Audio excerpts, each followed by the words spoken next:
ఇక varicose veins నుండి విముక్తి పొందండి. ఎవిస్ వాస్కులర్ సెంటర్ ఇప్పుడు మన KPHP లో గ్రాండ్ ఓపెనింగ్ ఏప్రిల్ 4వ తేదీన.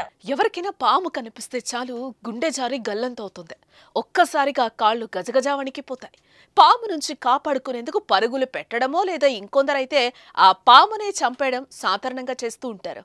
అయితే మనం ఎంత భయపడతామో పాములు కూడా మనిషిని చూస్తే అంతకంటే ఎక్కువగా భయపడతాయట.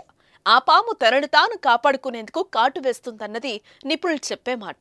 ఓ మనిషి చేసిన పనికి పాముకు నిజంగా కోపం వచ్చి కాటు వేసింది. ఇదెక్కడో ఇప్పుడు ఒకసారి చూద్దాం. పాములు నిమిషాల వ్యవధిలోనే ఎంత పెద్ద జంతువునైనా మనిషినైనా కాటుతో ఈజీగా చంపేయగలవు. అందుకే వీటితో చాలా జాగ్రత్తగా ఉండాలి అంటారు. ఆటలు ఆడటానికి ప్రయత్నిస్తే చివరికి కాటికి పోవాల్సిన పరిస్థితి వస్తుంది. తాజాగా ఒక వ్యక్తికి అలాంటి షాకింగ్ అనుభవమే ఎదురైంది. ఓ వ్యక్తి పాముతో ఆట ఆడుతూ తిరిగి కాటు వేయించుకున్నాడు. దీనికి సంబంధించిన వీడియో ఇప్పుడు వైరల్ అయింది.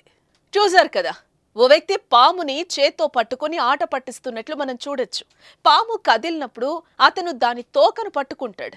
పాము బుసలు కొట్టినా అతను పట్టు వదలడు. పామును ఈ రికార్డింగ్ చేస్తున్న వ్యక్తి దగ్గరికి తీసుకొస్తాడు. చివరికి పాము తిరిగి మనిషిని కాటేస్తుంది. అతను పామును పడేసి నొప్పితో ఏడుస్తాడు. ఆ పాము విషం లేని పాము అయినప్పటికీ ఈ ఘటన చాలా ప్రమాదకరమైంది.